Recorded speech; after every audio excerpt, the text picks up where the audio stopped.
Bismillahirrahmanirrahim. Assalamu alaikum students. Today we are going to discuss about electric field and electric field intensity and electric field lines. In this topic we will learn about what is electric field and how we define electric field intensity and what is meant by electric field lines. Students अभी तक हमने इस chapter में discuss किया है charges at rest को। जब भी चार्जेस हमारे पास रेस्ट पे होंगे तो वो कैसे एक दूसरे पे फोर्स एक्ट कर रहे हैं, वो फोर्स ऑफ अट्रैक्शन है या रिपल्शन है, हमने उन सब चीज़ों को डिस्कस किया। और वो चार्ज कितने टाइप के होते हैं हमने वो सब डिस्कस किया।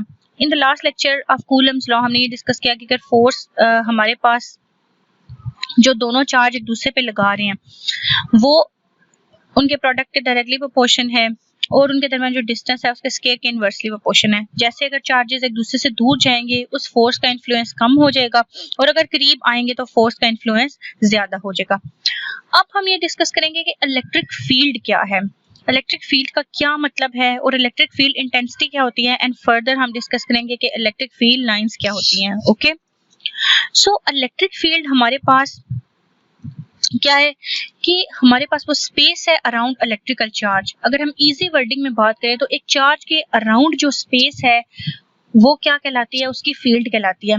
इसकी एग्जांपल इस तरह स्टूडेंट जो सबसे सिंपल है, जैसे आप क्लासरूम में बैठे हैं, आपके क्लासरूम की भी एक फील्ड है। अगर आप डोर से बाहर चले जाते हैं तो आप उस फील्ड से बाहर चले गए हैं, फिर आप क्लासरूम के अंदर नहीं है, आप उस फील्ड से बाहर चले गए हैं। तो इस तरह चार्ज के अराउंड जो एक स्पेस होती है वो क्या कहलाती है, इलेक्ट्रिक फील्ड कहलाती है।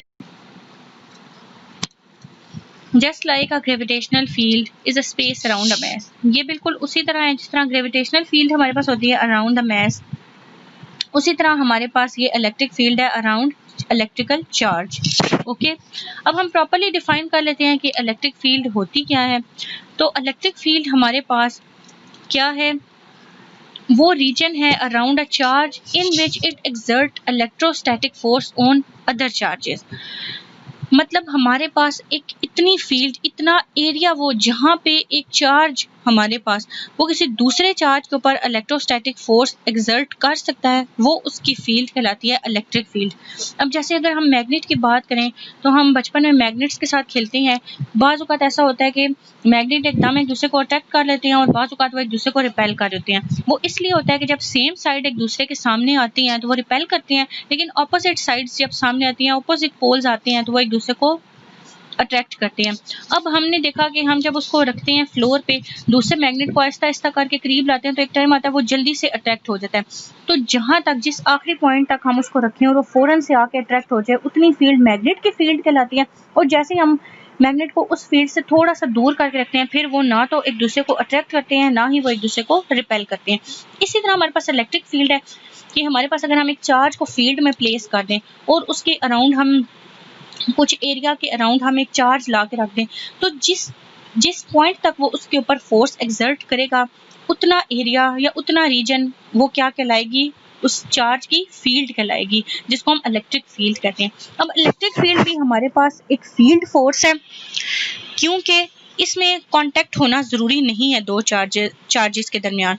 जैसे ग्रेविटेशनल फोर्स में हमारे पास होता है कि हमारे पास कोई बॉडी अर्थ के साथ कांटेक्ट में हो या ना हो, वो हमारे पास अर्थ उसके ऊपर फोर्स अप्लाई करती है, फोर्स ऑफ ग्रेविटी अप्लाई करती है, और जब बॉडी अर्थ से दूर जाती है उस फोर्स का इन्फ्लुएंस कम हो जाता है, लेकिन जब वो बॉडी अर्थ की टुवर्ड आती है तो वो फोर्स का इन्फ्लुएंस ज़्यादा हो जाता है। ओके, इसी तरह हमारे पास इलेक्ट्रिक फील्ड है। अब हम इसकी अगर एक्सप्लेनेशन देखें तो हमारे पास ये आपको फिगर नज़र आ रही है 13.11 that is given in your text book. हमारे पास ये पॉजिटिव जो चार्ज है that is a field charge.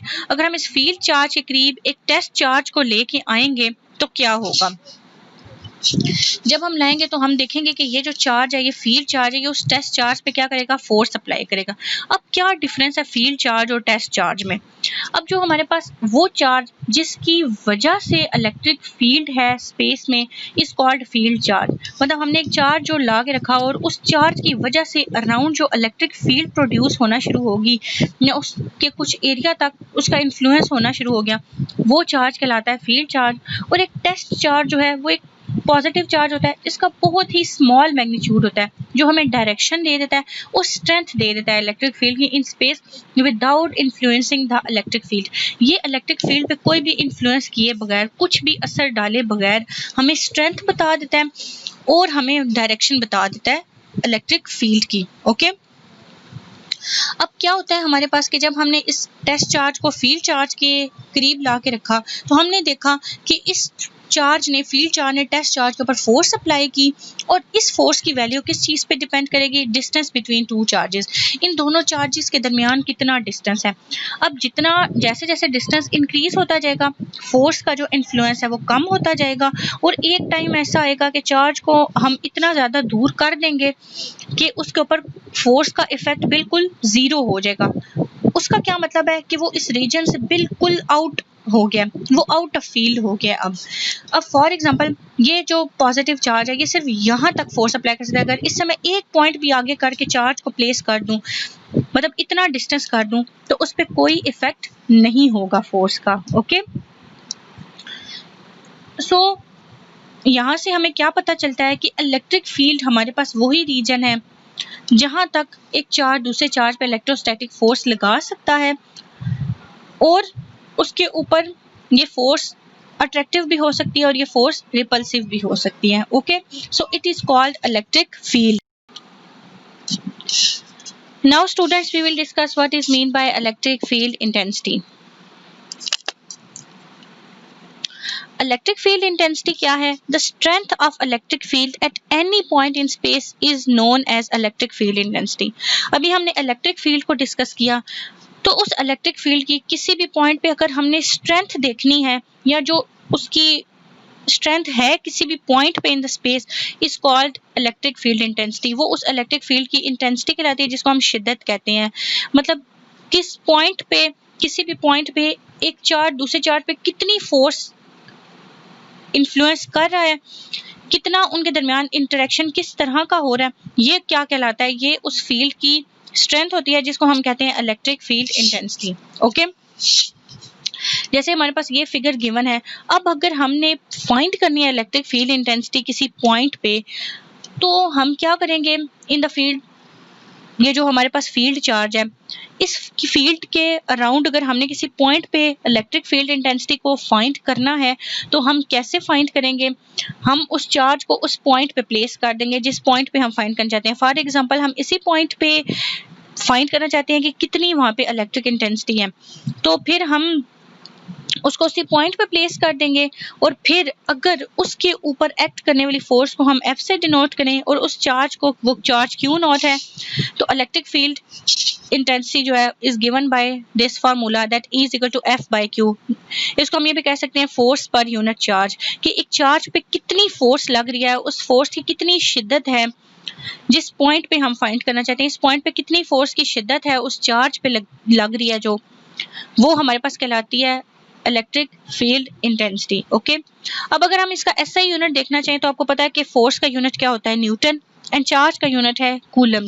तो इसका SI यूनिट हमारे पास है न्यूटन पर coulomb. Okay, now students, if the electric field due to given arrangement of charges is known at some point, the force on any particle with charge Q placed at that point can be calculated by using this formula. Okay, it means अगर हमें charge का पता हो और electric field intensity का भी पता हो किसी पॉइंट पे, और हम ये फाइंड करना चाहते हैं कि कितनी फोर्स अप्लाई हो रही है उस पर, तो हम इस फार्मूले से फाइंड कर सकते हैं। और ये सिंपल है, जस्ट हमने इस फार्मूला को क्या कर लिया? रीअरेंज कर लिया, और इसमें कोई प्रॉब्लम नहीं है। ओके, हमारे पास जो इलेक्ट्रिक फील्ड इंटेंसिटी है ये एक वेक्टर क्वांटिटी है और इसकी डायरेक्शन सेम होगी जहां जिस डायरेक्शन में फोर्स एक्ट कर रही होगी पॉजिटिव टेस्ट चार्ज पे। ओके, और अगर हम इस टेस्ट चार्ज को फ्रीली मूव करवाने के लिए रिलीज कर दें, अगर हम इसे जो है वो हमारे पास ये चार्ज फ्री टू मूव हो, तो ये हमेशा उसी डायरेक्शन में मूव करेगा जिस तरफ इलेक्ट्रिक इंटेंसिटी होगी।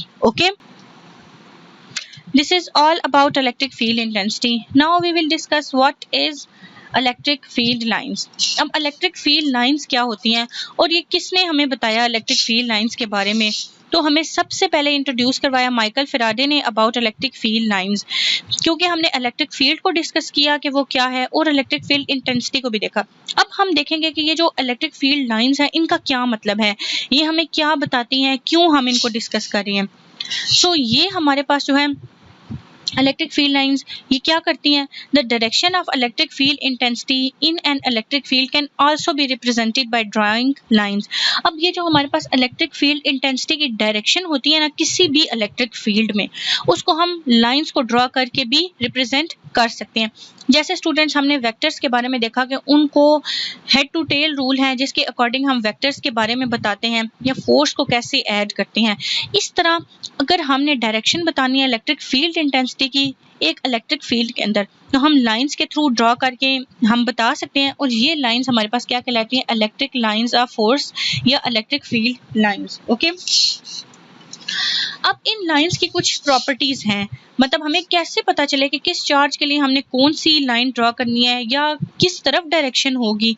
सो ये जो फील्ड लाइंस है ये इमेजिनरी लाइंस है around a field charge with an arrow head indicating the direction of force, जिसको हम एक एरो के थ्रू शो करते हैं कि डायरेक्शन किस तरफ है। और ये इमेजिनरी लाइंस है, ये रियल में एग्जिस्ट नहीं करती, जस्ट ये इमेजिनरी लाइंस है, ये बताने के लिए कि हमारे पास फोर्स की डायरेक्शन किस तरफ है। और field lines always directed from positive charge toward the negative charge, हमेशा ये फील्ड लाइंस पॉजिटिव चार्ज से ऑर्गेनेट करेंगी और नेगेटिव चार्ज तक अप्रोच करेंगी। And the spacing between the field line shows the strength of electric field, और इनके दरमियान जो स्पेस है वो स्ट्रेंथ बताएगी। मतलब अगर स्पेस ज्यादा है इसका मतलब है कि फील्ड जो इंटेंसिटी है वो क्या है, कम है। लेकिन अगर वो बहुत क्लोज है, वो उनके दरमियान डिस्टेंस कम है, वो बहुत क्लोज है, तो वो फिर हमारे पास क्या कहलाएंगी कि उनकी स्ट्रेंथ ज्यादा है। ओके, तो स्पेसिंग से हमें पता चल जाएगा कि स्ट्रेंथ इलेक्ट्रिक फील्ड की क्या है, क्या वो स्ट्रेंथ ज्यादा है या वो स्ट्रेंथ कम है। तो अब हम देख लेते हैं कि पॉजिटिव चार्ज के लिए किस तरह हम इनको ड्रॉ करते हैं, नेगेटिव चार्ज के लिए किस तरह ड्रॉ करते हैं। अगर दो पॉजिटिव चार्ज हों या दो नेगेटिव चार्ज हों तो फिर क्या होगा। Okay, so these are the field lines for single positive and single negative charge. अब देखें ये पॉजिटिव चार्ज है तो यहाँ से फील्ड लाइन ऑर्गेनेट करेंगे, मतलब पॉजिटिव से निकलेंगी हमेशा और नेगेटिव की तरफ अप्रोच करेंगे। देखें यहाँ पे नेगेटिव साइन है तो फील्ड लाइंस की डायरेक्शन नेगेटिव चार्ज के टुवर्ड्स है, लेकिन अगर हम पॉजिटिव चार्ज को देखें तो ये पॉजिटिव चार्ज से अवे है। ये सब प्रॉपर्टीज जो हैं ये हमें किसने बताई थी, माइकल फैराडे ने बताई थी, और उसी ने ही इनको इंट्रोड्यूस करवाया था कि ये इमेजिनरी लाइंस हैं जो पॉजिटिव चार्ज से ऑर्गेनेट करती हैं और नेगेटिव चार्ज तक अप्रोच करती हैं। ओके, अब अगर हम देखना चाहें कि फील्ड लाइंस दो पॉजिटिव चार्ज के लिए और दो नेगेटिव चार्ज के लिए, तो देखें ये दो नेगेटिव चार्जेस हैं हमारे पास, नेगेटिव पॉइंट चार्जेस हैं। क्या है कि पॉजिटिव से आके वो किसको मीट करें, आके नेगेटिव चार्ज को आके मीट करें, और दो नेगेटिव चार्ज जो हैं वो हमेशा एक दूसरे को क्या करते हैं, रिपेल करते हैं, क्योंकि like charges repel each other but unlike charges attract each other.